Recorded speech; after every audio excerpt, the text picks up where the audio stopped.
समस्त मंजरी बिंद के चरणों में कोटि कोटि प्रणाम करते हुए उनके हेतु कृपा की प्रार्थना करते हैं। सभा में आए समस्त वैष्णवियों को यथायोग्य दंडवत प्रणाम स्वीकार करें। बेटा दीदी चंद्रमोहन प्रभु, हरे कृष्ण, दंडवत प्रणाम प्रभु जी। दंडवत प्रणाम। श्याम सुंदर प्रभु दंडवत प्रणाम। विनोद कुमार प्रभु जी दंडवत प्रणाम। और समर्थ प्रभु जी दंडवत प्रणाम। विनोद कुमार प्रभु जी कहाँ से जुड़े हैं आज, या पहले ही हरे जुड़े? कृष्ण, दंडवत प्रणाम प्रभु जी।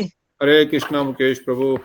प्रभु जी, ये मेरा छोटा भाई है, बट मेरे पापा की आईडी, मतलब मेरे छोटे भाई की आईडी से पापा ने कनेक्ट किया होगा शायद। Very good.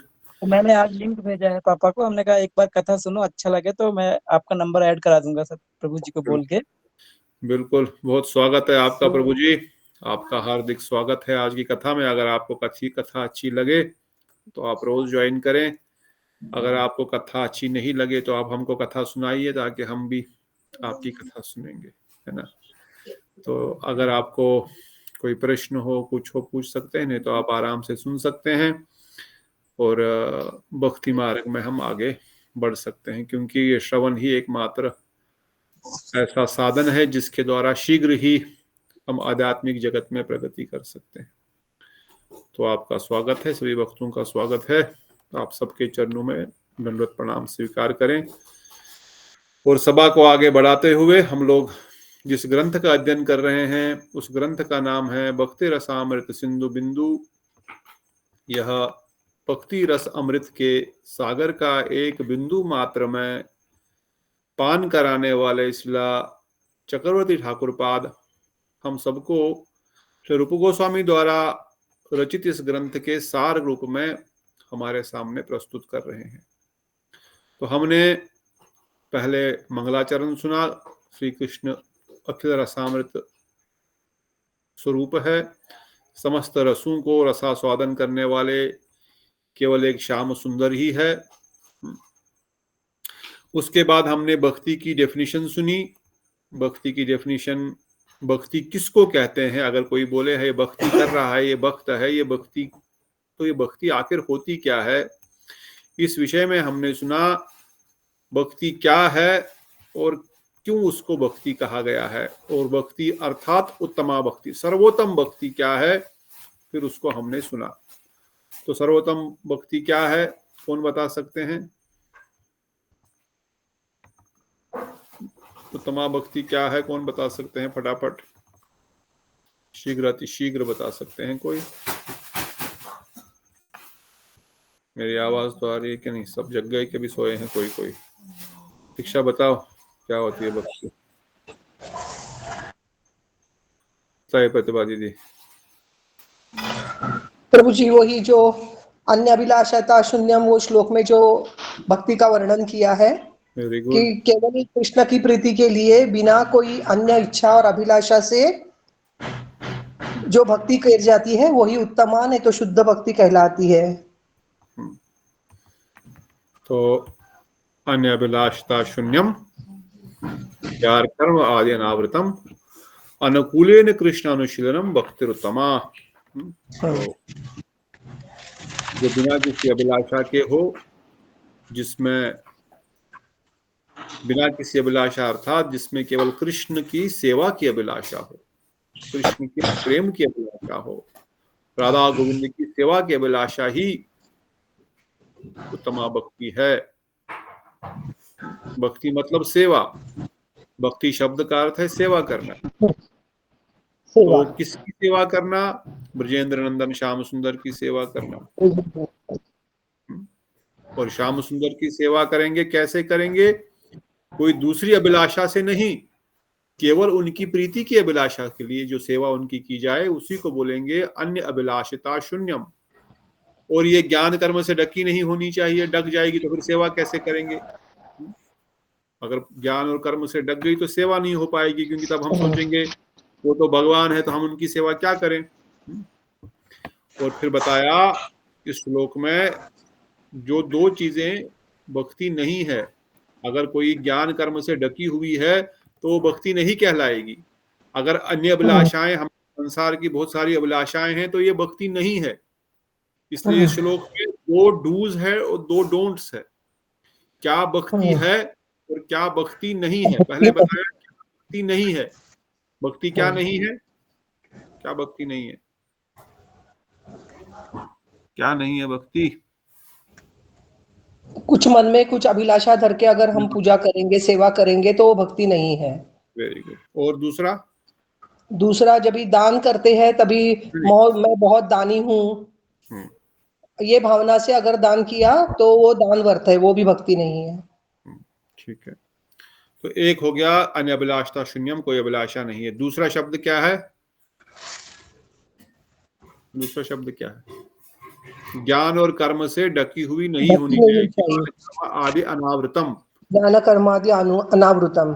अगर भक्ति ज्ञान और कर्म से ढकी है तो ये भक्ति नहीं है। ये दो शब्द हो गए जो नहीं है। तो फिर भक्ति क्या है, आगे बताया अनुकूलेन कृष्ण अनुशीलनम। अनुकूलेन कृष्ण अनुशीलनम अर्थात, अर्थात क्या, राधा रानी की अनुगत्य में जो हम सेवा करेंगे, क्योंकि अनुकूला ये राधा रानी का भी एक नाम है। Very good. तो उनके अनुगत्य में जो सेवा करेंगे वो अनुकूलेन है, और अनुशीलेन मतलब जिससे ठाकुर जी को आनंद भी होता है और दूसरा वो उनके लिए अच्छा भी है।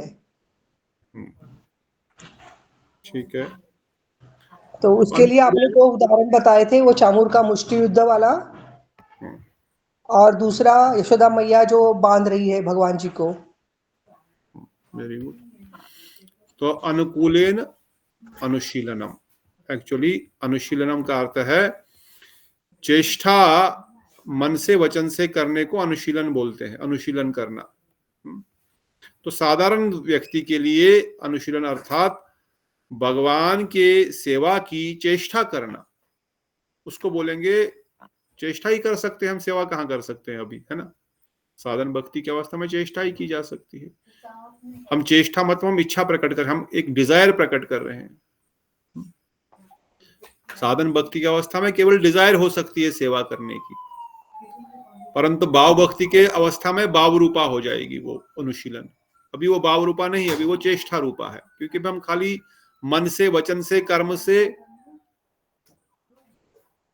चेष्टा करेंगे, प्रयास करेंगे कि हम उनकी सेवा करें, मगर कैसे सेवा करनी है उनकी, अनुकूल रूप में उनकी सेवा करनी है, प्रतिकूल रूप में नहीं करनी है। अनुकूल से क्या अर्थ है, अनुकूल से क्या अर्थ है, अनुकूल से अर्थ है उनकी प्रसन्नता के लिए होनी चाहिए और उनके हित के लिए भी होनी चाहिए। हित के लिए भी, केवल आनंद नहीं, उनका हित भी होना है, हित भी होना चाहिए। तो अनुकूल शब्द से अर्थ है हित और आनंद दोनों के लिए वो भक्ति होनी चाहिए। और अनुशीलन शब्द से अर्थ है कि उसमें हम चेष्टा करें उनकी सेवा करने की, और साधक अवस्था में चेष्टा ही भक्ति कहलाएगी। परंतु जब भाव अवस्था में पहुंचेंगे तो तब भाव रूपा हो जाएगी, तब उसमें प्रतिकूल मूलक और विषाद मूलक दो वस्तुएं होंगी, वो आगे हम सुनेंगे। प्रीति मूलक और भाव मूलक, विषाद मूलक। प्रीति भी होगी और विषाद भी होगा साथ में, पर वो भाव अवस्था में जब पहुंचेंगे। पर साधन अवस्था में तो चेष्टा ही हमारे लिए करना है। चेष्टा मतलब क्या करेंगे हम, किस चीज की चेष्टा करेंगे, किस चीज की चेष्टा, भगवान की सेवा करने की इच्छा करेंगे, इच्छा करेंगे। उसमें हम क्या करेंगे चेष्टा में, हम उसमें मन से वचन से कर्म से। चेष्टा तीन प्रकार की होगी, कायिक, वाचिक और मानसिक। और चेष्टा भी दो प्रकार से होगी। चेष्टा प्रवृत्ति मूलक, उसमें ये तीन आएंगे ना प्रभु जी। प्रवृत्ति मूलक में तीन आएंगे, निवृत्ति मूलक में, निवृत्ति मूलक में भी तीन आएंगे। तीन आएंगे। तो क्या तीन आएंगे, निवृत्ति मूलक में जो कायिक होगी वो हिंसा नहीं करना, किसी के ऊपर क्रोध नहीं करना। वाचिक जो होगी निंदा नहीं करना, किसी का बुरा नहीं कहना, गाली गलौज नहीं करना। समझ रहा है गौरांग, वेरी गुड।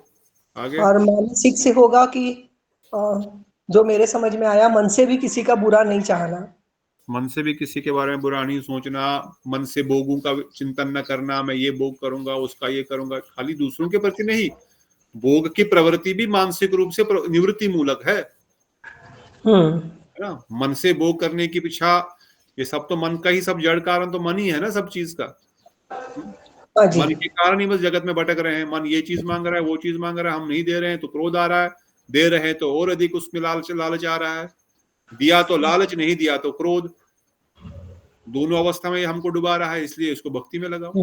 इसलिए मन से कोई चिंतन मत करो। मन से चिंतन हो गया मुझे करोड़पति बनना, अरबपति बनना है, इस जन्म में नहीं बन पाए तो अगले जन्म में अगर भगवत भक्ति करी, भगवान का आशीर्वाद मिल गया, अगला जन्म लेना पड़ेगा, फिर करोड़पति अरबपति बन जाएंगे, एक और जन्म हमको भोगना पड़ेगा। निवृत्ति मूलक। और प्रवृत्ति मूलक में, प्रवृत्ति रूप में क्या होगा? प्रवृत्ति में भी सेम 3 चीजें होंगी कि नहीं? हाँ। क्या क्या होगा प्रवृत्ति में? मतलब मंदिर मार्जन करेंगे, प्रसाद बनाएंगे, ये जो शरीर से जो कर सकते हैं, और वाचिक जो है मुख से करेंगे, हरिनाम करेंगे, हरि कीर्तन करेंगे। ठीक है। और मन से हमेशा ही भगवान की लीलाओं का और धाम का हमें हमेशा सिमरन करेंगे।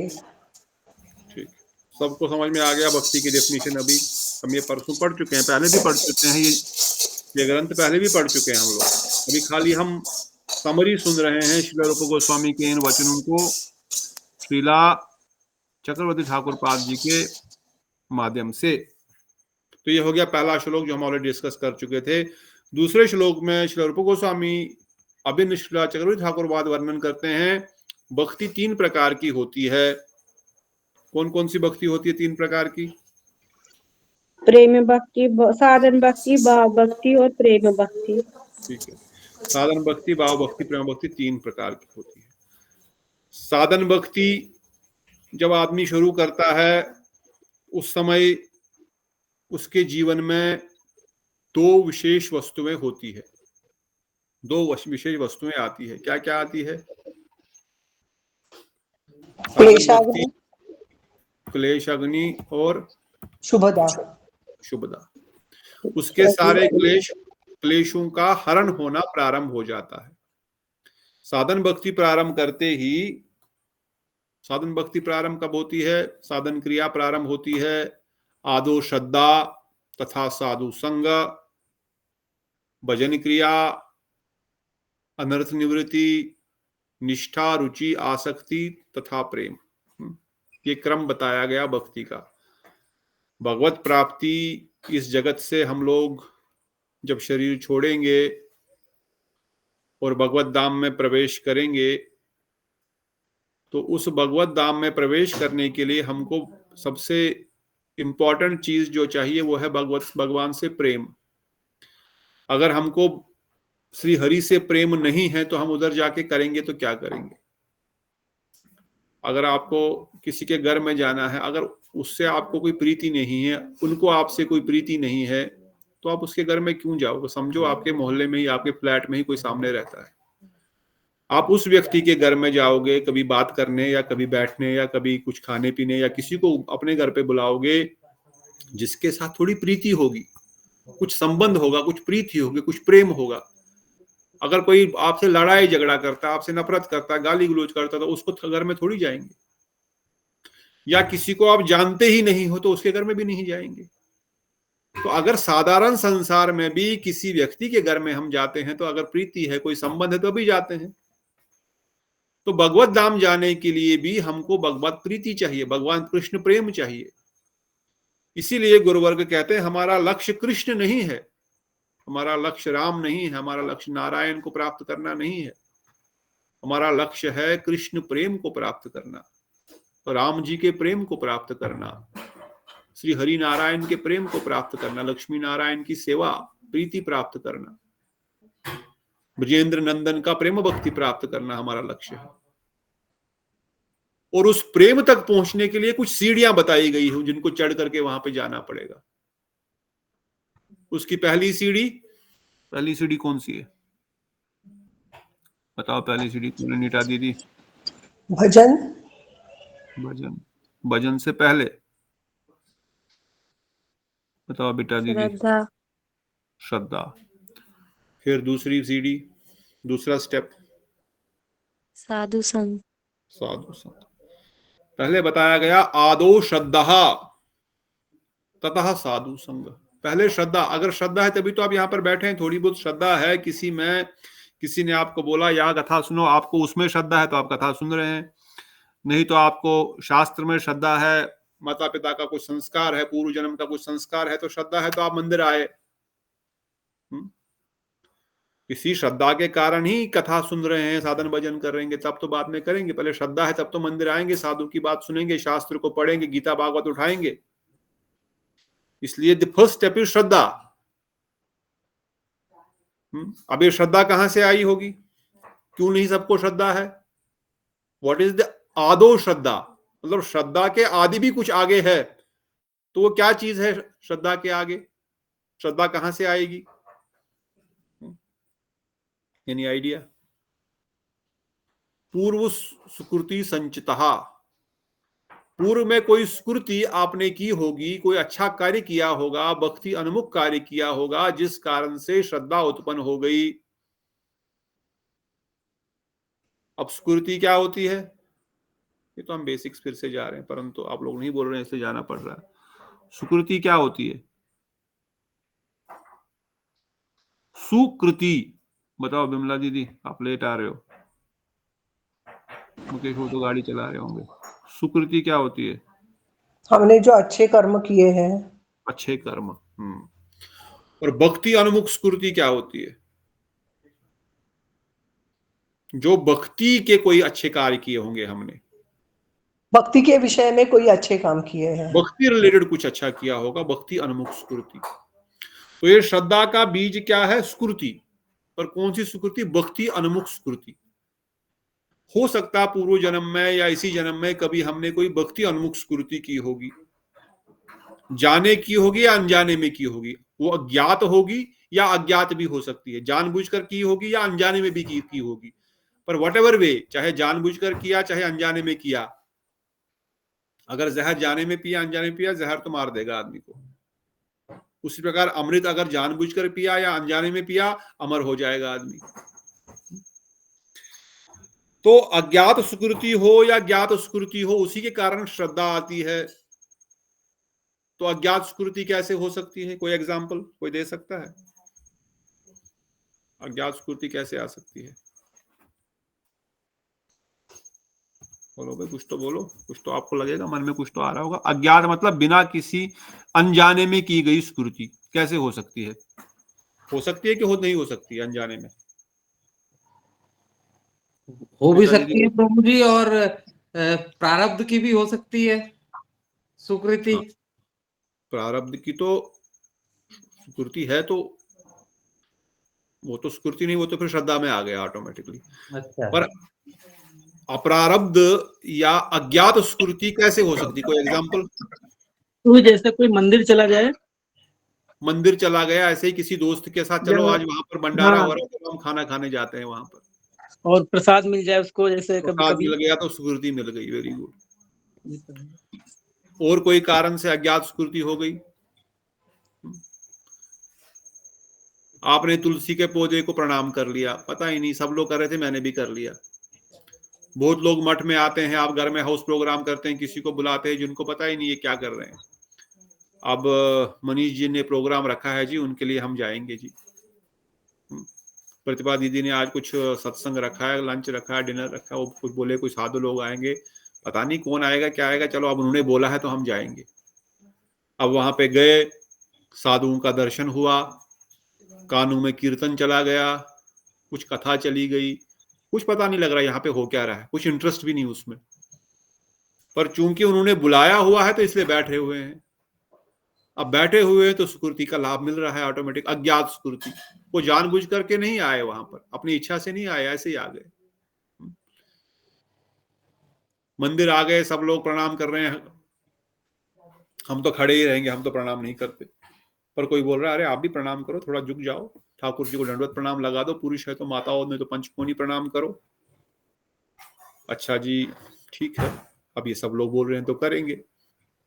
और जो ही ठाकुर जी को प्रणाम किया, 64 भक्ति अंगों का एक अंग पालन हो गया। और उससे क्या लाभ हो गया? दंडवत प्रणाम करने से ठाकुर जी को क्या लाभ हुआ? भगवान को प्रणाम करने से क्या लाभ होता है? कौन बताएगा? नहीं तो दीदी बताओ, भगवान को प्रणाम करने से क्या लाभ होता है दीक्षा?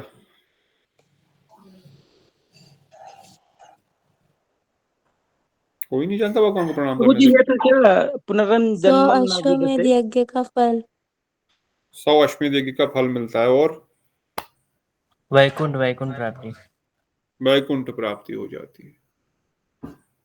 जैसे मुकेश वो बता रहे थे, पुनर्जन्म न विद्यते, वैकुंठ की प्राप्ति हो जाती है उसको। 100 अश्वमेध यज्ञ का फल मिल गया, एक बार दंडवत प्रणाम करने से ठाकुर जी को 100 अश्वमेध यज्ञ करने का फल मिल गया, और ऊपर से पुनर्जन्म भी नहीं होगा, भगवत धाम की प्राप्ति हो गई। अब उसको क्या मालूम था? वो तो आया था किसी के साथ, हाथ पकड़ करके कोई लाया था, चलो भाई बेटा आज चलते हैं, और उसने प्रणाम कर लिया, इन्होंने भी प्रणाम कर लिया। अब इतना गारंटी हो गया कि भगवत धाम जाएगा। जाएगा तो अवश्य जाएगा, इसी जन्म में जाएगा उसकी गारंटी नहीं, पर जाएगा, जरूर जाएगा। मतलब अज्ञात स्फूर्ति उसके अंदर आ गई, अनजाने में घूम रहा, तो बीच में तुलसी का पौधा था, उसने अनजाने में परिक्रमा लगा दी तुलसी में, उसको पता ही नहीं तुलसी, वो तो ऐसे ही घूम रहा था, चक्कर लगा रहा था, ऐसे घूमते ना लोग, यहाँ वहां घूमते रहते हैं गार्डन में, पार्क में, यहाँ वहां, और बीच में वहां पर तुलसी लगाई है किसी ने पार्क में। किसी बुद्धिमान भक्त ने बोला यहाँ रोज रोज लोग घूमने आते हैं, शाम को चक्कर लगाते रहते हैं इस पार्क का। एक बड़ा ही दयालु, बड़ा ही बुद्धिमान भक्त रहा, उसने वहां पर एक तुलसी का गमला बीच में रख दिया। अब जितने भी लोग पार्क में गोल गोल घूम रहे हैं, उन सबको तुलसी परिक्रमा का फल मिल रहा है, अर्थात उनको भगवत प्राप्ति होगी ही होगी। बिना कुछ किए आपने हजारों लोगों का कल्याण कर दिया, इससे बढ़िया कल्याण क्या कोई हॉस्पिटल बनाने से हो पाएगा? हॉस्पिटल बनाने से थोड़ी देर बाद फिर से बीमार पड़ जाएगा, फिर से जन्म लेगा, फिर से मृत्यु को प्राप्त होगा, फिर से कष्ट में भोगेगा।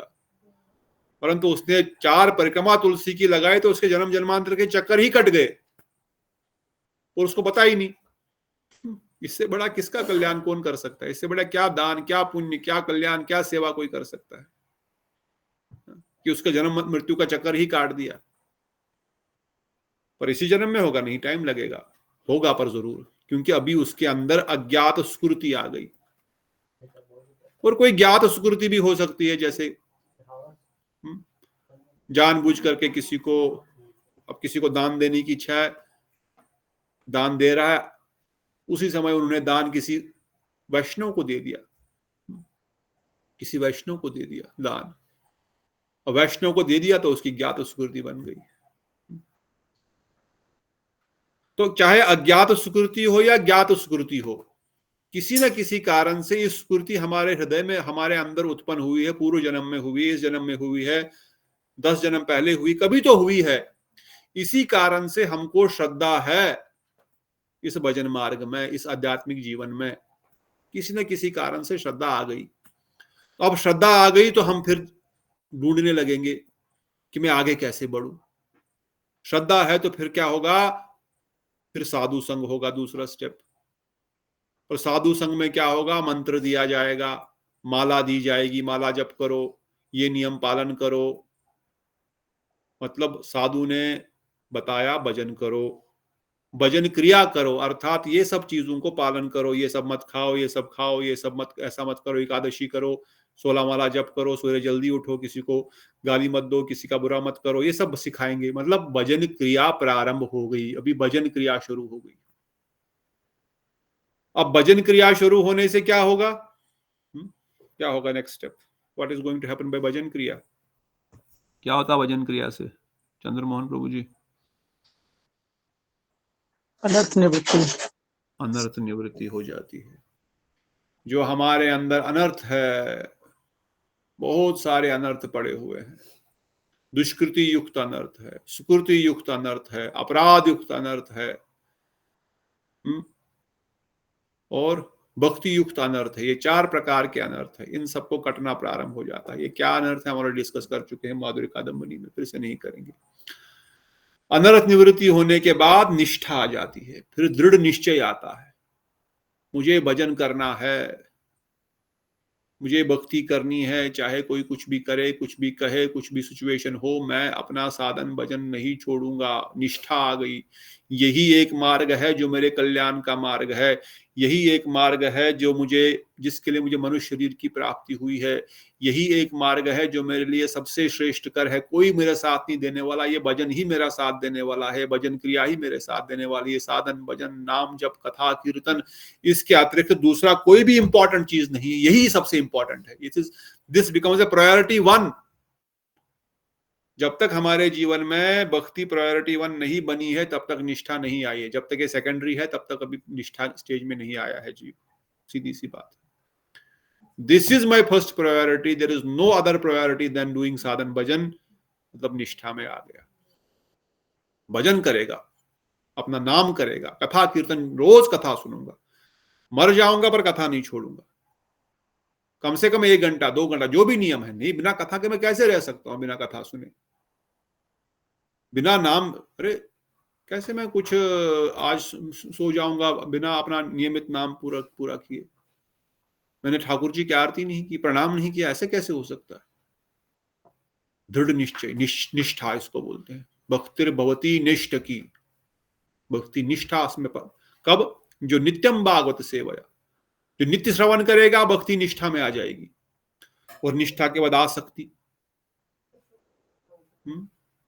आसक्ति मतलब अब वो इसके बगैर रह ही नहीं सकता। अब बोलना नहीं पड़ेगा कि भाई उठो मंगल आरती, नाम जप करो।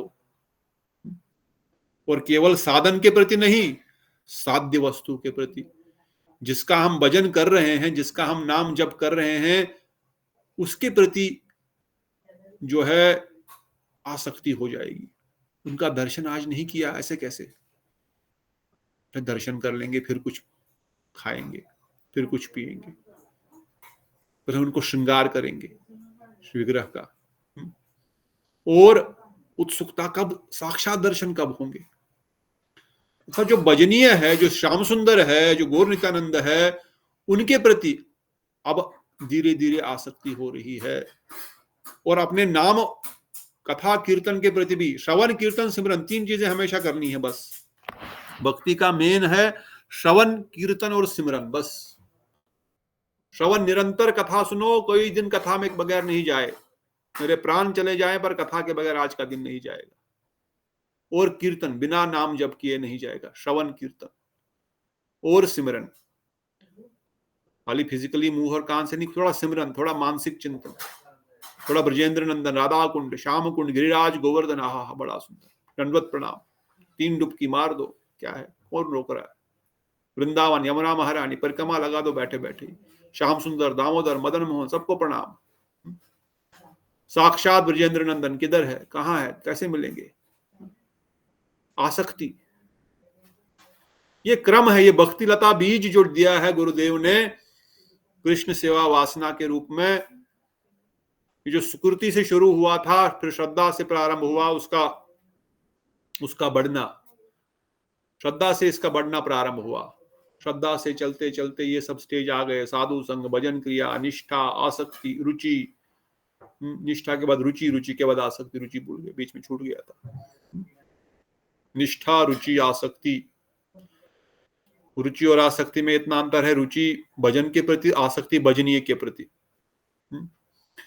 फिर आसक्ति के बाद भाव आएगा, फिर भाव भक्ति प्रारंभ होगी, और फिर भाव भक्ति के बाद प्रेम भक्ति शुरू होगी। तो ये क्रम है, ये भक्ति लता बीज जो है, इस छोटे से पौधे का जो ये बीज है, प्रेम रूपी लता का, कृष्ण प्रेम प्राप्त करने का जो क्रम है, जो बीज है, ये बीज ऐसे ऐसे चढ़ेगा। फिर ये लता का जो फल है वो प्रेम है, वो प्रेम मिलेगा गोलोक वृंदावन धाम में जाकर के, वो प्रेम रूपी फल मिलेगा। या इसी वृंदावन धाम में जहां श्याम सुंदर प्रत्यक्ष लीला कर रहे हैं, प्रकट लीला कर रहे हैं, वहां पर जाकर के उस प्रेम की अनुभूति होगी। तो ये साधन भक्ति का क्रम जो है, ये श्रद्धा से लेकर के भाव भक्ति तक चलता है। फिर भाव भक्ति से प्रेम भक्ति में परिवर्तित हो जाता है, भाव भक्ति ही प्रेम भक्ति बन जाती है। भाव भक्ति जो एक अंश है, या जो एक रे है, जो एक किरण है, वही फिर प्रकाश के रूप में प्रेम बन जाता है। इसलिए डिफाइन कर रहे थे भक्ति के सिस्टम को, इस क्रम को। हमारे रूप गोस्वामी बताते ये एक सिस्टम से हम भगवत प्रेम की प्राप्ति होगी। दूसरा कोई सिस्टम नहीं। आप बोलोगे मेरे पे कोई हाथ रखेगा, छड़ी रखेगा और मैं हवा में उड़ने लगूंगा, मेरे पास वैकुंठ विमान आ जाएगा, ऐसा कुछ नहीं होने वाला। यही क्रम से जाना पड़ेगा, यही क्रम है। बस इस क्रम में कृपा के द्वारा शीघ्र प्राप्त हो सकती है, वो ही है, परंतु क्रम तो यही है। इसलिए बताया गया जो साधन भक्ति आपने प्रारंभ की है, अभी तो साधन क्रिया ही एक्चुअली है, परंतु चलो साधन भक्ति में अगर हम मान भी लेते हैं साधन भक्ति शुरू हो गई, तो साधन भक्ति में फिर दो चीजें होगी जो हम डिस्कस कर रहे थे कल। साधन भक्ति में दो चीजें होंगी। क्या होंगी दो चीजें? क्या डिस्कस कर रहे थे? साधन भक्ति आने से क्या क्या होगा? क्लेश अग्नि शुभदा।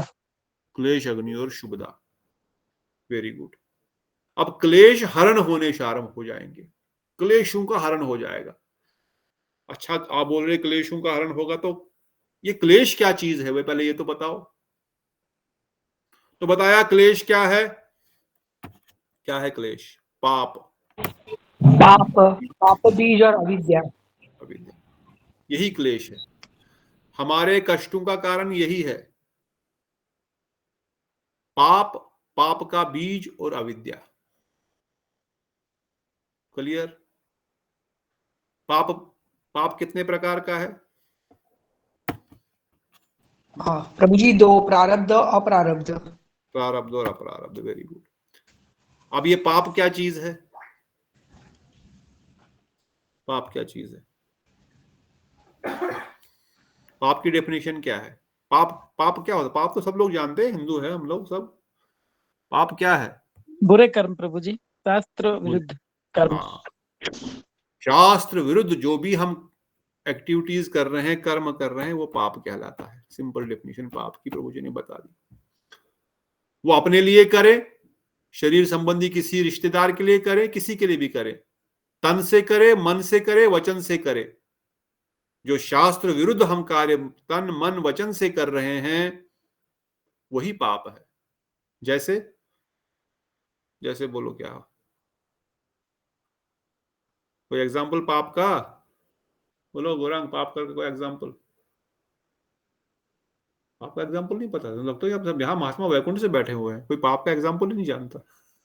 प्रभु जी लिखा तो है, चोरी करना, झूठ बोलना, बोलो ना। हिंसा। मोबाइल छोटा छोटा है ना जी आप तो आज घर में तो पढ़ रहे हो, नहीं तो आप बाइक पे तो कहाँ पढ़ते? प्रभु जी मैं घर पे पहुंच गया हूँ। वेरी गुड, इसलिए तो पढ़ पा रहे हो आज। बोलो पाप क्या होता है? जो अपने को पता है पाप है, फिर अपने को करते हैं। क्या है? जैसे एग्जाम्पल जैसे कि चींटी जा रही है, चींटी जा रही है, उसको पैर से मसल दिया, ये भी पाप है।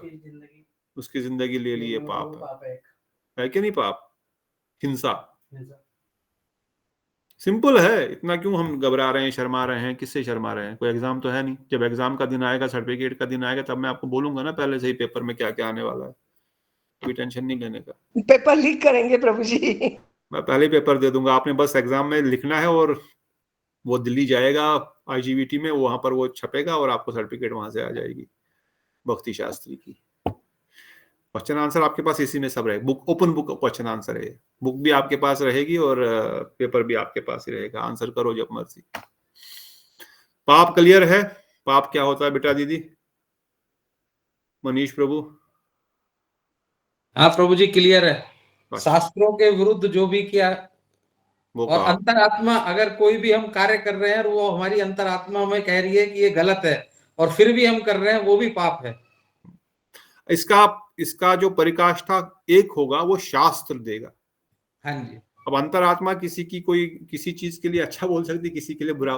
चोर की अंतरात्मा बोलती है चोरी करना अच्छा है, प्रभु जी उसकी अंतरात्मा भी बोलती है गलती है। अगर बोलती है तो अच्छी बात है, परंतु लेकिन वो करता है, फिर भी करता है, क्योंकि वो उसको उस चीज की लत पड़ गई है। लत भी पड़ गई है। परंतु हमको अंतरात्मा, मन, बुद्धि, इंद्रियों को उनके बेस पे डिसाइड नहीं करेंगे। हम केवल शास्त्र के बेस पे डिसाइड करेंगे। जी जी, ठीक है। उसका पैरामीटर रहेगा, उसका फाउंडेशन रहेगा शास्त्र। ये शास्त्र विरुद्ध है तो ये पाप है, शास्त्र अनुमुख है तो ये पाप नहीं है। शास्त्र विरुद्ध पाप नहीं। जो कृष्ण भगवान, जो भगवान कहे वो पुण्य है, जो भगवान ने नहीं कहा वो पाप है ना। अब पाप का कारण क्या है? पाप का कारण क्या है? पाप क्यों करता है कोई? अविद्या। पाप का कारण है अविद्या, ठीक है, पर मेन है पाप का कारण हमारी भौतिक वासनाएं, पाप का बीज। अंदर पाप का बीज है, इसलिए पाप हो रहा है। हाँ, अब पाप का बीज कहां से आया उसका भी अर्थ है, ठीक है। अब अपरारब्ध पाप क्या है? अपरारब्ध क्या है? जो हमारे पूर्व जन्मों में किया हुआ है, पिछले जन्म के है, पर अभी हम भोग रहे हैं कि नहीं भोग रहे हैं? नहीं नहीं नहीं भोग रहे हैं। प्रारब्ध जो है वो अभी भोग रहे हैं। प्रारब्ध हम भोग रहे हैं, अपरारब्ध अभी आए ही नहीं, अभी भी बाकी है। अपरारब्ध तो बैंक बैलेंस पड़ा हुआ था, वहां पर पड़ा हुआ है अभी भी। क्लियर कि नहीं क्लियर? प्रारब्ध मतलब जो अभी शुरू नहीं हुए हैं, जिनको हमने इस जन्म में अपने साथ गठड़ी बांध करके नहीं लाया है। और प्रारब्ध कर्म, प्रारब्ध पाप, जिनको हम इस जन्म में भोग रहे हैं, अभी भोग रहे हैं। सही कि नहीं सही? सही। तो ये 2 प्रकार के पाप हो गए। अब इसमें हम प्रश्नोत्तर में नहीं जाएंगे, ये हम ऑलरेडी पढ़ चुके हैं पिछले एपिसोड में। अब ये स्पष्ट है, भक्ति करने से प्रारब्ध अपरारब्ध बीज कूट सब नाश हो जाएगा। भक्ति करने से ये सभी, चाहे प्रारब्ध है चाहे अपरारब्ध है, ये दोनों ही पाप नष्ट हो जाएंगे। और जो पाप का कारण था, पाप का कारण क्या है? पाप का कारण क्या है? बीज। पाप बीज, वो पाप का बीज भी नष्ट हो जाएगा।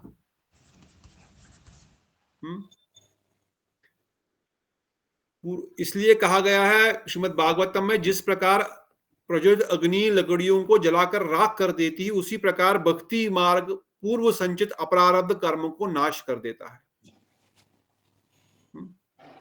और प्रारब्ध कर्मों को बोला गया, हे भगवान, आपका नाम श्रवण कीर्तन करने से, कभी कभी आपको प्रणाम करने से, स्मरण करने से कुत्ते का मांस खाने वाला चंडाल भी तुरंत सोम यज्ञ करने के योग्य बन जाता है। फिर आपके दर्शन करने वाले व्यक्तियों के भाग्य विषय में क्या कहें? एक चांडाल जो कुत्ते का मांस खाता है, केवल आपको प्रणाम करने मात्र से ही वो यज्ञ करने का, सोम यज्ञ जो कि बड़े बड़े उच्च कोटि के ब्राह्मण करते हैं, वह इस यज्ञ को करने के भी लायक हो जाता है। भाई, इतना आपके भजन श्रवण कीर्तन सिमरन का शक्ति है जो दुर्जातीय व्यक्ति है।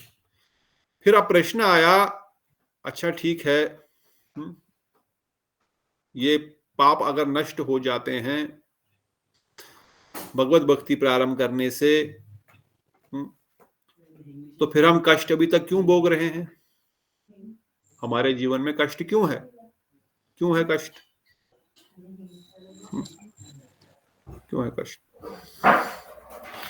क्योंकि हमारे अभी प्रारब्ध कर्म नष्ट नहीं हुए हैं। अगर एक बहुत बड़ा पहाड़ है, उस पहाड़ को तोड़ना है तो पहले सीधा नीचे से उखड़ेगा नहीं, वो ऊपर से एक एक पत्थर तोड़ना पड़ेगा। इसलिए कहा गया, जब साधन भजन प्रारंभ करता है, सबसे पहले उस साधन भजन क्रिया में उसके अप्रारब्ध कर्म नाश होते हैं सबसे पहले।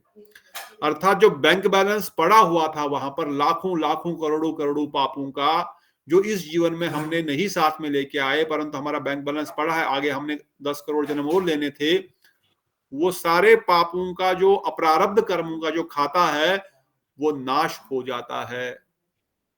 और जब अप्रारब्ध नाश हो गया, फिर कूट नाश हो जाता है, अर्थात जो अभी हमारे खाते में आने ही वाला था वो खत्म हो गया। और फिर पाप का बीज, जो वासना अंदर है पाप करने की, वो भी खत्म हो जाती है। और लास्ट में जो प्रारब्ध है, जो हम अभी भोग रहे हैं, वो भी खत्म हो जाएगा।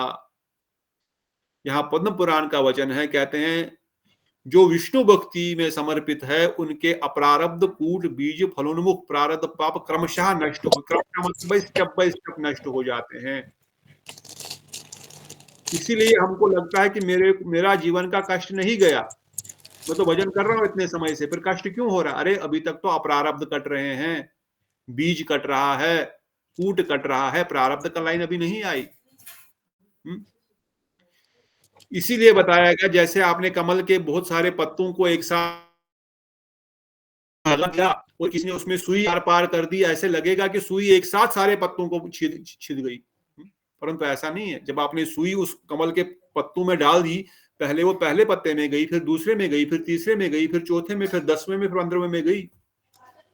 पर कमल के ये पत्ते गुलाब के इतने पतले हैं, या कमल के इतने पतले हैं कि आपने यूं ही सुई डाल दी, आपको लगा कि ये तो एक साथ पार हो गई सबके, एक साथ सबके पार नहीं हुई, एक एक करके उन पत्तों को उन्होंने छेदन किया है। बात समझ रही कि नहीं? इसीलिए पद्म पुराण स्पष्ट रूप से वर्णन करता है, पहले अप्रारब्ध पाप खत्म हो जाएंगे, फिर कूट पाप खत्म हो जाएंगे, फिर बीज खत्म हो जाएगा, और फिर जाके प्रारंभ पाप भी खत्म होंगे। इसमें कोई दो राय नहीं है, क्योंकि स्वयं भगवान इसको घोषणा किए हैं, पद्म पुराण में घोषणा किए हैं, भागवतम में घोषणा किए हैं कि भाई जो मेरी भक्ति करेगा उसके पाप अप्रारब्ध प्रारब्ध सब खत्म हो जाएंगे। इसलिए भगवान का भजन कर। अब बोले कोई पुण्य कर्म करने से क्या पाप खत्म होगा? क्या पुण्य कर्म करने से पाप खत्म होगा? नहीं प्रभु जी, भक्ति करने से होगा। पुण्य कर्म करने से हमारा पुण्य फल मिलेगा, परंतु पाप खत्म नहीं होगा, पाप बीज खत्म नहीं होगा। हाँ, अगर कर्मकांड करने से, कोई यज्ञ करने से, कोई तपस्या करने से, कोई दान करने से पाप खत्म होगा? नहीं प्रभु जी। क्यों नहीं होगा? अगर मैं कोई अष्टमेध यज्ञ करता हूं अपने पापों को समाप्त करने के लिए, फिर क्यों नहीं होगा? अगर मैं ऐसा यज्ञ होगा जिससे समस्त पाप खत्म हो जाएंगे, फिर क्यों नहीं होगा? तो कहते हैं, देखिए,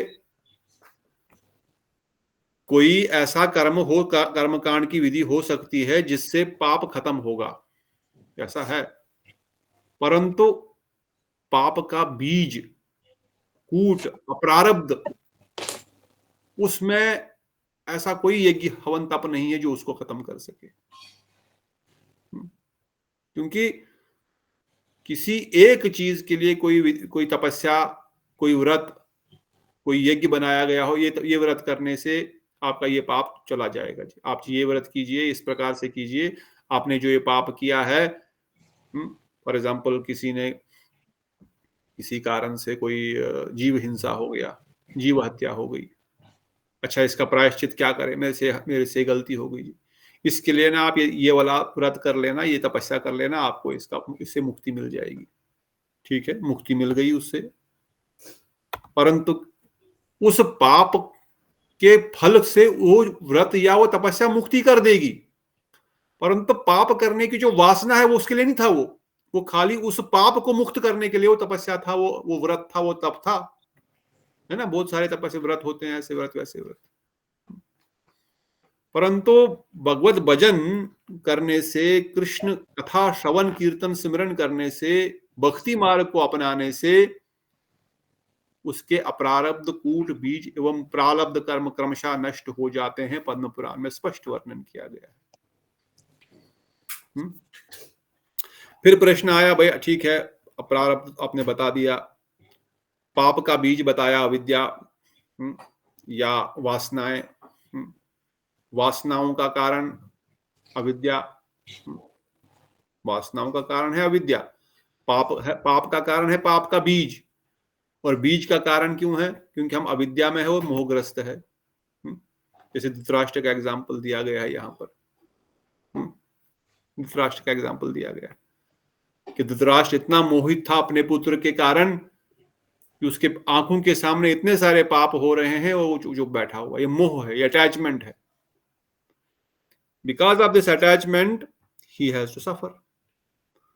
अगर वो स्ट्रिक्ट हो जाता, अपने पुत्र मोह में नहीं रहता, उसके प्रति स्ट्रिक्ट हो जाता, तो न तो उसके पुत्र को प्राण से हाथ धोने पड़ते, न तो उसको खुद ही इतना कष्ट होता। सच है कि नहीं है? आपको क्या लग रहा है? हाँ प्रभु जी।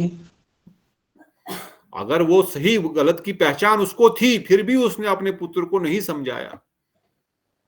वो बोल रहा मुझे ऐसा करना है, गलत काम करना है, करो मेरा बेटा जी, करो जी, कोई नहीं जी, बोलूंगा तो शायद भाग जाएगा घर से, शायद मुझे छोड़ देगा, फिर मैं किसको देखूंगा, कहाँ जाऊंगा, क्या करूंगा?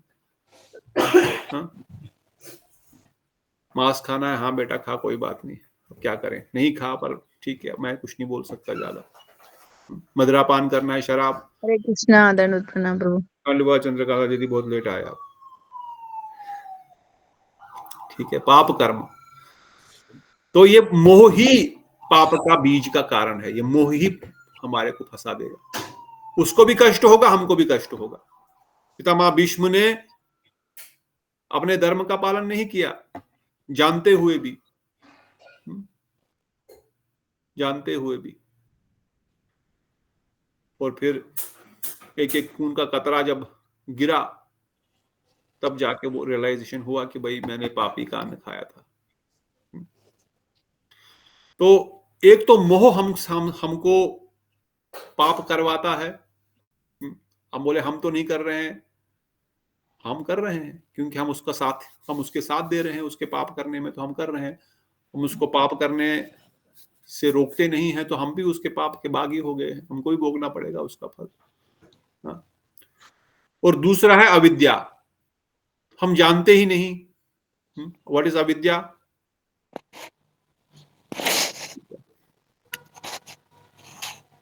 अविद्या क्या है? इसमें श्लोक दिया गया है श्रीमद् भागवतम का। केसानी अद्यानी पुण्याते तपोदानम व्रता, तप दान व्रत आदि से उन पापों का नाश हो जाता है, किंतु उनके बीज का नाश नहीं होता। परंतु भगवान के चरण कमलों की सेवा करने से बीज का भी नाश हो जाता है। श्रीमद् भागवतम स्कंद 6 अध्याय 2 श्लोक संख्या 17। तो एक तो पाप का बीज है मोह, और दूसरा है अविद्या। अविद्या कल डिस्कस किया था। अविद्या क्या है? अनित्य को नित्य समझना, अनात्म को आत्म समझना, टेम्पररी को परमानेंट समझना, दुख को सुख समझना, झूठे को सच्चा समझना, यही अविद्या है। मतलब सही सही चीजों की हमको पहचान नहीं है, यही अविद्या है। क्लियर? यस और नो? जी। बताओ पाप का कारण क्या है? बताओ ना, अभी क्यों सोच रहे हो, इतना टाइम लग रहा है जब क्लियर है? पाप का कारण पाप बीज है, बीज का कारण अविद्या है।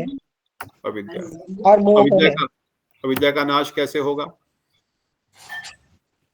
भक्ति से, भक्ति ज्ञान से। जिस प्रकार दावानल जब जंगल में आग लग जाती है, सारे सांप बिच्छू सबसे पहले जल करके राख हो जाते हैं, उसी प्रकार हरि भक्ति भी अपने पीछे गमन करने वाले विधायक के द्वारा अविद्या को नष्ट कर देती है।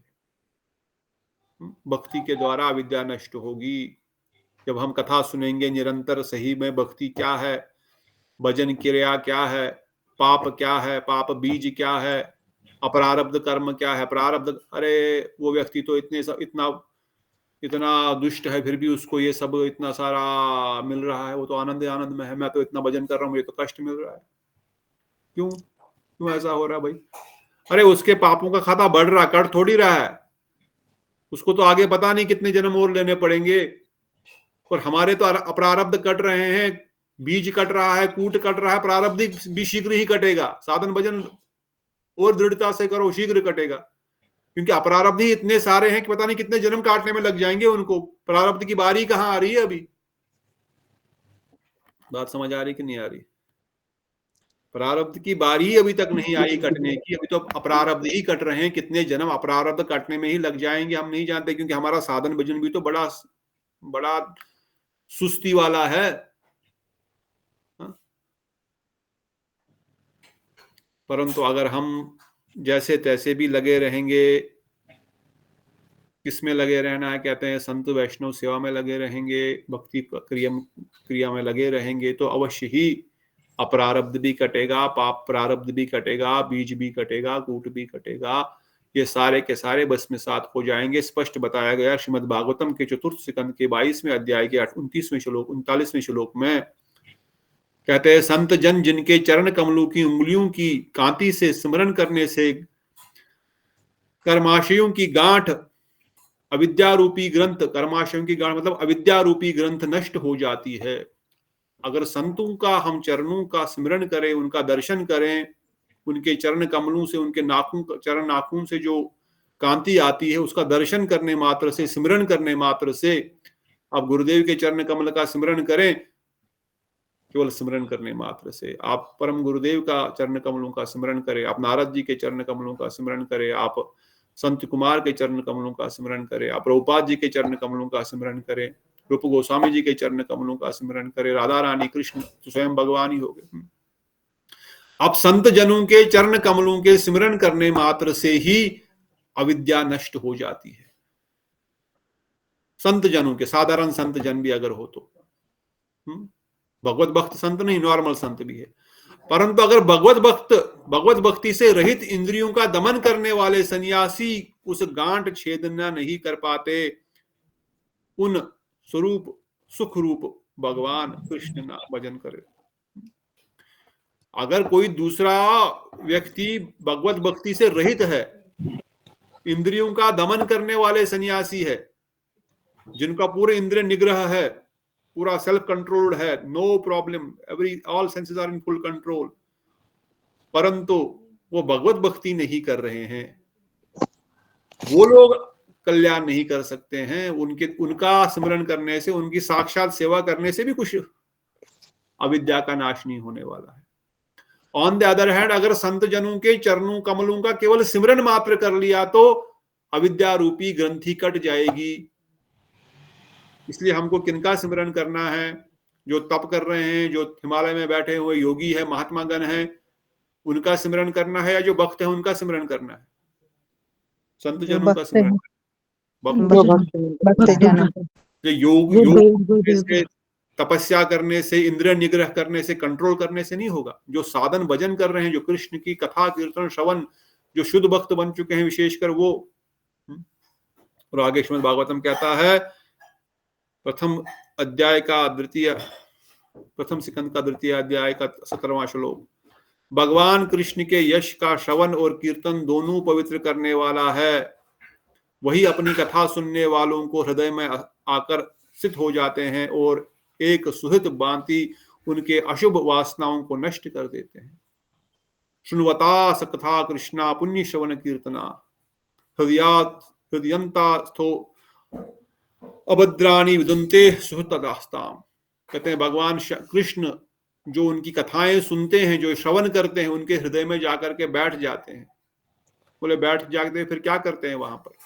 हृदय में जाकर के कहाँ बैठेंगे? अगर हृदय में काम, क्रोध, लोभ, मोह, मद, मत्सर, अहंकार सब कुछ भरा पड़ा है तो क्या करेंगे? कैसे जाएंगे?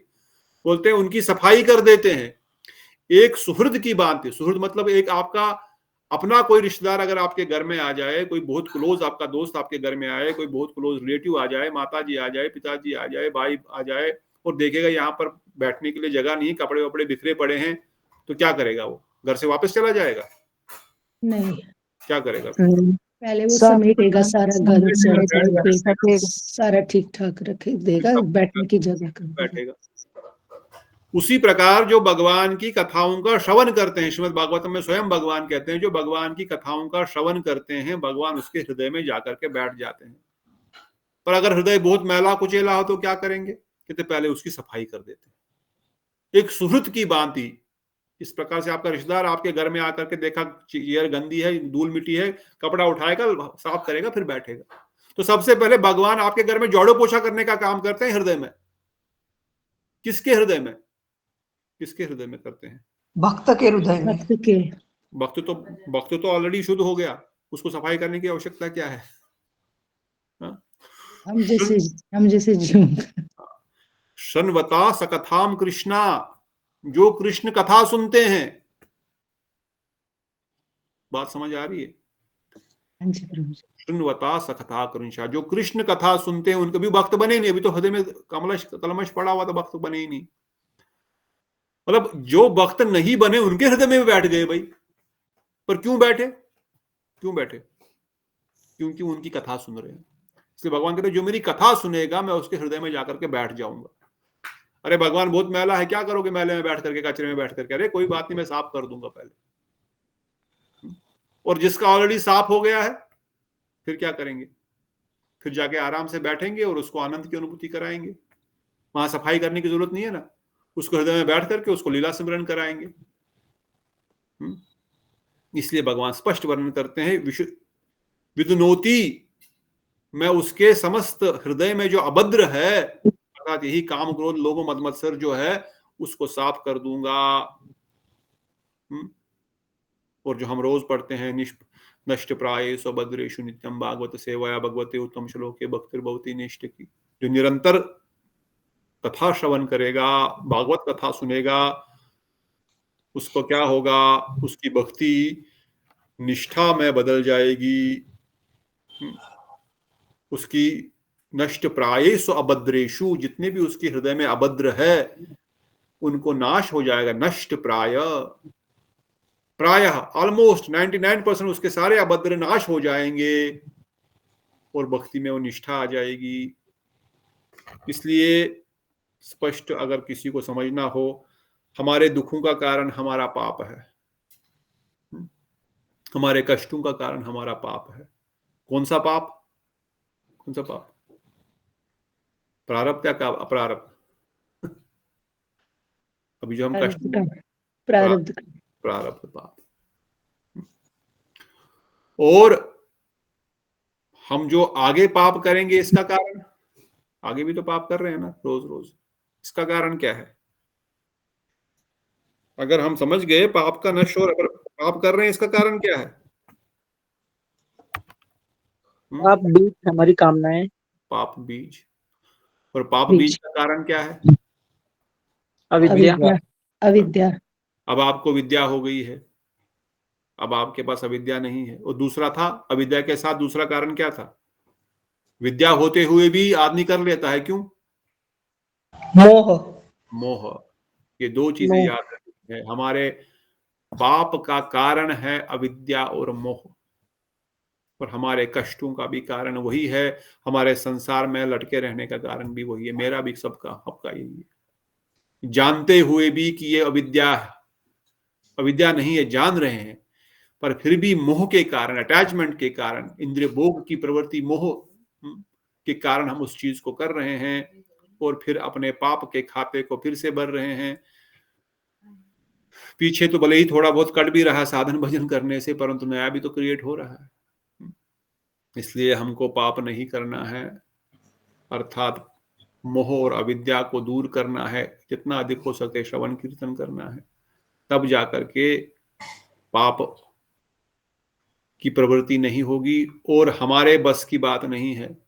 इसके लिए जो उपाय बताया गया, वो क्या बताया गया? हमारे अंदर ये शक्ति नहीं है कि हम पाप करना भी छोड़ दें। इसके लिए क्या करना पड़ेगा? ये कैसे हो पाएगा? सुनवता स्वकथा कृष्ण, निरंतर भगवत कथा, निरंतर कृष्ण कथा सुनने से, निरंतर कीर्तन नाम जप करने से, सेवा करने से, गुरु वैष्णवों की सेवा करने से, श्रवण करने से, कीर्तन करने से, सिमरन करने से ये सब जाएगा। यही इसी में शक्ति, इसी शक्ति के द्वारा ये होगा। तो ये था क्लेश हरणी भक्ति का पहला लक्षण, साधन भक्ति का पहला लक्षण। दूसरा लक्षण क्या था? दूसरा लक्षण क्या था भक्ति, साधन भक्ति का? शुभदा। शुभदा। अब बोला शुभदा 4 प्रकार से होगा। शुभ साधन भक्ति द्वारा प्राप्त होती है। 4 प्रकार की शुभ होते हैं उसके जीवन में जो साधन भक्ति प्रारंभ करता है। पहला शुभदा क्या है? पहला होता है जगत के समस्त प्राणी संतुष्ट हो जाते हैं, सब लोग उससे संतुष्ट हो जाते हैं। कोई उसके प्रति जो है असंतुष्ट नहीं रहता। इसका मतलब है कि कोई द्वेषी है, कोई राक्षस है, वो भी संतुष्ट होगा, ऐसा नहीं है। क्या पांडव शुद्ध भक्त नहीं है? शुद्ध भक्त है, पर पांडवों को भी दुर्योधन उनसे द्वेष करता था। द्वेषी को छोड़ दो, पर नॉर्मल लोग, नॉर्मल जनता, आपके रिश्तेदार, आपके भाई बंधु, सब लोग उससे संतुष्ट रहेंगे, सब लोग उससे सुखी रहेंगे, संतुष्ट रहेंगे। हाँ ये बहुत अच्छा है, ठीक है। ये नेचुरल, जो ही भक्ति प्रारंभ करेगा नेचुरली आपसे सब लोग संतुष्ट होना प्रारंभ हो जाएंगे। आपको सब लोग अच्छा अच्छा बोलेंगे। सब लोग मतलब जो आपसे द्वेषी नहीं है, जो राक्षसी प्रवृत्ति के नहीं है, जो सतोगुनी है या जो नॉर्मल स्टेज में है, सतोगुनी, रजोगुनी, तमोगुनियों को छोड़ दो। कहते हैं पद्म पुराण में, जिसने अपनी सेवा के द्वारा भगवान को संतुष्ट कर लिया है, उनके सारे जगत के प्राणी संतुष्ट हो कर लिया है, उसको स्थावर जंगम जन्म जंतु सभी प्रेम करते हैं। उन पशु पक्षी भी उससे प्रेम करना शुरू कर देते हैं। ये हो गया पहला लक्षण शुभदा का। दूसरा लक्षण है समस्त प्राणियों का अनुराग प्राप्त हो जाता है, अर्थात उसको भी समस्त प्राणियों से प्रेम होना शुरू हो जाता है। वो किसी का बुरा नहीं चाहेगा, उसको भी कोई बुरा नहीं चाहेगा, उसको भी किसी को बुरा नहीं चाहेगा। सब उससे प्रेम करना शुरू करते हैं, सबको वो अच्छे लगने लग जाते हैं। ये दूसरा हो गया। तीसरा हो गया दया, धर्म आदि समस्त सद्गुणों से युक्त होना। जो साधन भजन कर रहा है, जिसके अंदर साधन भजन की प्रक्रिया शुरू हो गई है, उसके हृदय में दया, धर्म, समस्त सद्गुण आने शुरू हो जाए, अर्थात उसमें सारे सद्गुण आ जाते हैं। वो किसी जीव को कष्ट नहीं देना चाहता, वो अधार्मिक कार्य नहीं करना चाहता, हृदय में नेचुरली दया आ जाती है। एक कीड़ा भी देखेगा कष्ट में है तो उसको उठा करके कहीं अच्छी जगह रखेगा जहां पर उसको कम से कम कुछ खाने को मिले। मतलब उसके नेचुरली दयालु बन जाता है। वो नहीं देख सकता किसी का दुख। अगर हमको किसी का दुख देख करके अच्छा लग रहा है, किसी के दुख के बारे में हम लोग सोच रहे हैं, तो हम अभी तक साधन भजन साधना ही शुरू नहीं हुई है। अगर हमारे हृदय में किसी के प्रति द्वेष है तो हमारे साधन भजन शुरू नहीं हुआ अभी तक। इसलिए दया उसके हृदय में आएगी, धर्म का कार्य करने की प्रवृत्ति आएगी। वो किसी को बुरा नहीं चाहेगा, ना तो कहेगा, क्योंकि उसके हृदय में जब किसी के हृदय में दया की भावना आएगी तो किसी को बुरा कैसे कहेगा? वो तो दयालु हो गया ना। चाहे वो सामने वाला दुष्ट भी क्यों ना हो, फिर भी वो दयालु ही रहेगा, क्योंकि उसके अंदर दया की भावना ऑटोमेटिक जागृत हो गई है। जिस मात्रा में साधन कर रहा है उसी मात्रा में दया की भावना है। 100% तो नहीं होगा, परंतु जिस मात्रा में उसके अंदर साधन भजन से अनर्थ निवृत्ति हो रही है, उसी मात्रा में दया भी उत्पन्न हो रही है। ये तीसरा लक्षण है। इसका भी उदाहरण दिया गया है श्रीमद् भागवतम में। जिसकी भगवान में शुद्ध भक्ति है, उन समस्त सद्गुणों सहित देवतागण आकर वास करते, उसके शरीर में देवतागण वास करते हैं। देवतागण अर्थात और के देवता नहीं भोग करने के लिए, इंद्र नहीं आकर के भोग करता है। देवतागण अर्थात नारद मुनि, हाँ, शंकर भगवान, बड़े बड़े महाजन उसके शरीर में निवास करते हैं। जो अभक्त है, मन रूपी रथ पर आरूढ़ है, उनमें महान गुण भले ही आ सकते हैं, क्योंकि मन मायिक है, अतः वह सदैव माया विषयों मायिक विषयों की ओर भागता रहता है। हरि भक्त महान गुना, जो हरि भक्त नहीं उसमें कहाँ महान गुण होंगे? और जो हरि भक्त है उसमें स्वयं देवतागण निवास करते हैं, ऐसा शास्त्र वर्णन करते हैं। और चौथा लक्षण है शुभदा का, समस्त प्रकार के सुखों की प्राप्ति हो जाती है उसको। क्लियर? अब सुख क्या है? सुख की बताई गई। 3 प्रकार के सुख है, विषय भोगों के सुख, मुक्ति का सुख, ब्रह्म सुख और ऐश्वर्य सुख। जो साधन भक्ति की अवस्था में ही समस्त प्रकार के सुखों की प्राप्ति हो जाती है। कौन से सुखों की प्राप्ति होती है? विषय भोगों के सुख। समस्त प्रकार के विषय भोग उसके सामने खड़े हो जाते हैं। स्वर्ग का भोग, इंद्रिय भोग, कोई भी इंद्रिय सेंस ग्रेटिफिकेशन के सुख उसके सामने ऑटोमेटिकली आ जाते हैं। कर लो। अब वो करेगा नहीं करेगा सेकेंडरी है, वो करेगा नहीं, वो इंद्रिय भोग का सुख नहीं, विषयों का सुख नहीं भोगेगा, परंतु फैसिलिटी भगवान उसको दे देते हैं। ब्रह्म सुख अर्थात मुक्ति का सुख, मुक्ति भी उसके सामने खड़ी हो जाती है, भाई तुम मुझे भोग लो, पर वो मुक्ति को भी स्वीकार नहीं करता है। और ऐश्वर्य सुख अर्थात भगवत प्रेम में जो आनंद की अनुभूति होती है, भक्ति में जो सुख की अनुभूति होती है, ये तीनों सुख साधन भक्ति की अवस्था में ही आना प्रारंभ हो जाते हैं। अब मुझ पे डिपेंड है, मैं विषय भोग के सुख में ही लिप्त होकर के साधन भक्ति को वहीं पर अटका दूं, या मैं कृष्ण सेवा सुख को प्राप्त करने के लिए बाकी दो सुखों को परित्याग दूं, ये मुझ पे डिपेंड है। अगर मैं विषय भोगों के सुख में लग गया जो भगवान दे रहे हैं साधन भजन करते हुए, तो वहीं पर पड़ा रहेगा, कितने जन्मों तक पड़ा रहेगा पता नहीं। हाँ, या अगर बुद्धि हो गई तो बोले चलो मुक्ति को प्राप्त कर लेता हूं, तो और भी डेंजर है। मुक्ति गया तो फिर वहां से निकलना असंभव हो जाएगा।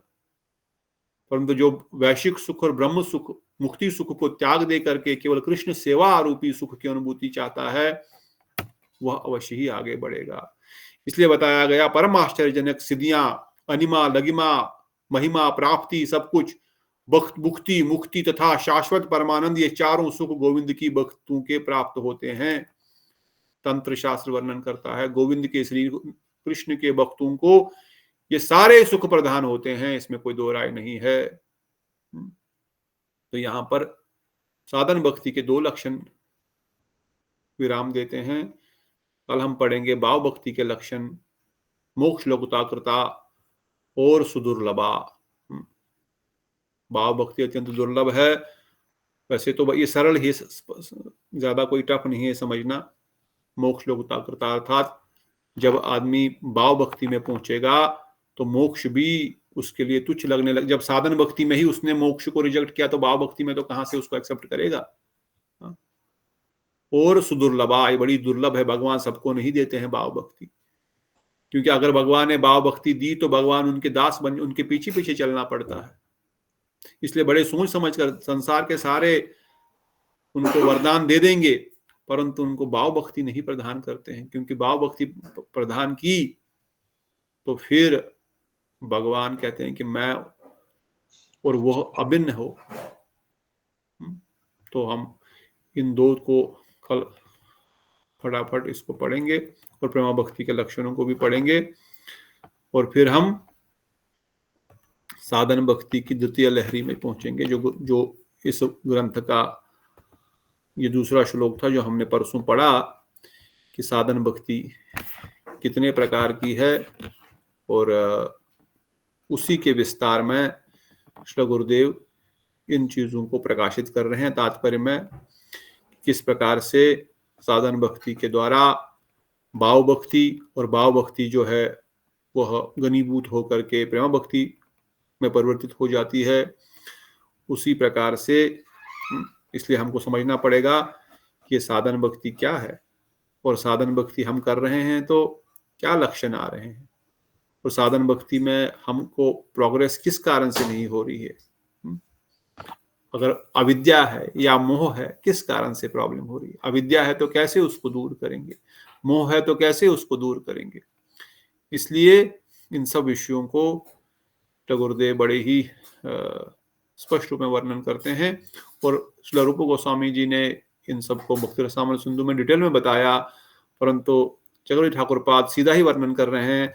साधन भक्ति दो प्रकार की है, वैदी और रागानुगा, और वैदी और रागानुगा जो दूसरा पार्ट है साधन भक्ति का, वो हम कल सुनेंगे। बाकी जो टॉपिक था इन तत्वों को समझने का कि किस प्रकार से हमारे साधन मार्ग में अविद्या मोह आदि क्या पाप है, क्या पाप का बीज है, इन टॉपिक्स को हम अगर ठीक से समझ पाएंगे तो फिर हमको कष्ट नहीं होगा साधन करने में। परंतु हमारा लक्ष्य केवल पाप को खत्म करना नहीं है, हमारा लक्ष्य है प्रेम को प्राप्त करना। तो प्रेम भक्ति कैसे प्राप्त होगी, उसके लिए जो शिला विश्वनाथ ठाकुर पाद वर्णन करते हैं उस तत्व को हम फिर कल सुनेंगे। कोई प्रश्न है तो पूछ सकते हैं, नहीं तो आपका। प्रभु जी अभी आप बता रहे थे साधन भक्ति में, यहाँ तो अभी आपने बताया था क्लेश हरणी और शुभदा, लेकिन अभी दो और लक्षण बता रहे हैं आप कि जो कल बताएंगे। वो भाव भक्ति के लक्षण है, मोक्ष लघुताकृता और सुदुर्लभा। हाँ नहीं, वो भाव भक्ति के, अभी साधन भक्ति के भी आपने। हाँ, साधन भक्ति की अवस्था में जब शुभदा के स्टेज पर जीव पहुंचता है, तभी वह इन चीजों को, उनके सामने ये चीजें आती है, पर वो उन चीजों को वहां पर हो सकता है एंजॉय करने लग जाए और वहीं पर अटक जाए। पर भाव भक्ति की अवस्था में वो इन दो चीजों को स्वीकार नहीं करेगा। साधन भक्ति की अवस्था में उसको ये तीनों सुख प्राप्त होने शुरू हो जाएंगे। ऐश्वर्य सुख भी मिलेगा, ब्रह्म सुख भी मिलेगा मतलब उसके पास ये फैसिलिटी भी उपलब्ध हो जाएगी और विषय सुख की फैसिलिटी भी उपलब्ध हो जाएगी। जैसे हम अभी साधन भजन कर रहे हैं थोड़ा बहुत, तो कुछ नाम करते करते अच्छा भी लगता है, कीर्तन करते करते नाचने का मन करता है। मतलब क्या है, हमको उस नित्य परमानंद की कुछ अनुभूति हो रही है, भले आभास क्यों ना हो रहा हो, परंतु अंतर आत्मा जब कीर्तन करते करते नृत्य करना प्रारंभ करती है तो वो बाहरी म्यूजिक वाला नृत्य नहीं है जो पब में और इनमें डांस में, शादी में डांस चलता है। वहां पर तो भक्त लोग एग्जॉस्ट हो जाते हैं उल्टा, है ना। परंतु मठ में कीर्तन करने से, वृंदावन में डांस करने से बाद में बैठोगे तो अंदर एक स्फूर्ति, एनर्जी होती है, आंतरिक सुख। आंतरिक सुख और एक अलग एनर्जी होती है। वृंदावन परिक्रमा करके आ जाओ तो आपको लगेगा बॉडी में बहुत एनर्जी आ गई है।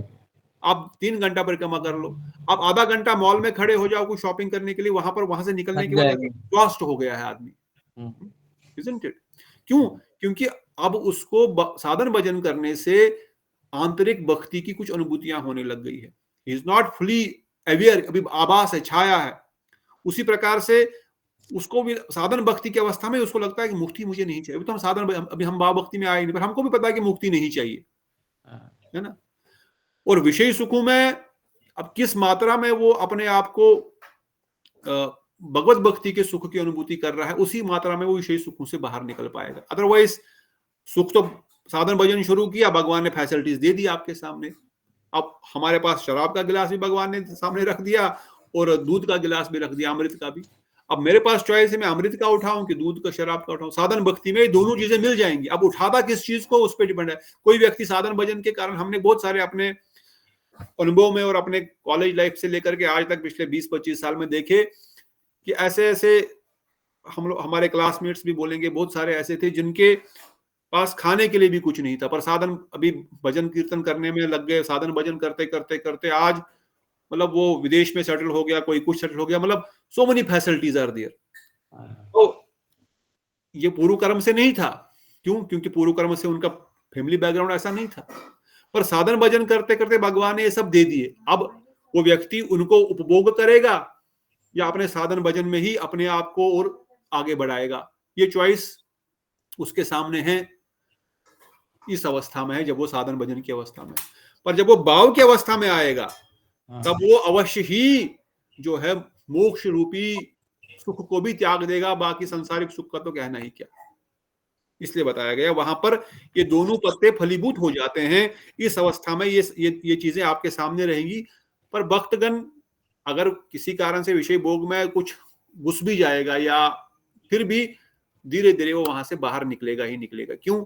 क्योंकि उसको ऐश्वर्य सुख की, प्रेम भक्ति के सुख की भी कुछ अनुभूति हो रही, वो जान रहा है।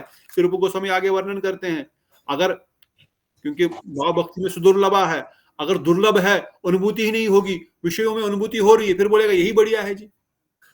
इसलिए भगवान उसको उस परमानंद की अनुभूति भी कुछ कुछ कराते हैं ताकि वो उसके प्रति आकर्षित होकर के बाहर निकलने का प्रयास करे। तो यही दोनों में अंतर है। Does it answer your question? आपके प्रश्न का उत्तर मिला क्या मनीष प्रभु जी? प्रभु जी मिल गया। Okay, very good. और कोई प्रश्न किसी का? आज माता जी भी ज्वाइन करिए मेरे साथ में। बहुत सुंदर माता जी, दंडवत प्रणाम। हरे कृष्णा। प्रणाम आपको भी, हरे कृष्णा। आशीर्वाद मिला, आप कथा में आ गए। ऐसे ही जुड़ते रहिए, है ना, जब भी मौका मिले। नहीं, मम्मी घर पे ही रहती है, साथ में कल से उनको भी बैठाएंगे। बहुत अच्छे, बहुत धन्यवाद, बहुत अच्छे। आप तो बहुत अच्छे भक्त हैं, नाम निरंतर करते रहते हैं, आपका आशीर्वाद होना चाहिए। Very good. तो बहुत बहुत धन्यवाद। अगर कोई प्रश्न किसी का नहीं है आज, तो हम यहाँ पे विराम देते हैं। आप सब भक्तों का जुड़ने के लिए बहुत बहुत धन्यवाद। आपकी कृपा से, आपके कथा में जुड़ने के कारण हम भी थोड़ा सा कुछ अध्ययन कर लेते हैं और कुछ श्रवण कीर्तन मिल करके हम लोग करते हैं। ये आपकी अति कृपा है, गुरु वैष्णव की अति कृपा है। और ऐसे ही आप भी अपना साधन भजन आगे बढ़ाते रहिए और हमको भी मौका दें कि हम भी साधन भजन आशीर्वाद दें, आगे करते रहें। इन्हीं वचनों के साथ आज की सभा को विराम देते हैं। बोलो सचिनंदन गौर हरि की जय, नित्यानंद राम की जय, अनंत कोटि वैष्णव वृंद की जय, राधा गोविंद गोविंद ललिता विशाखा वृंद की जय, ठाकुर पाद की जय।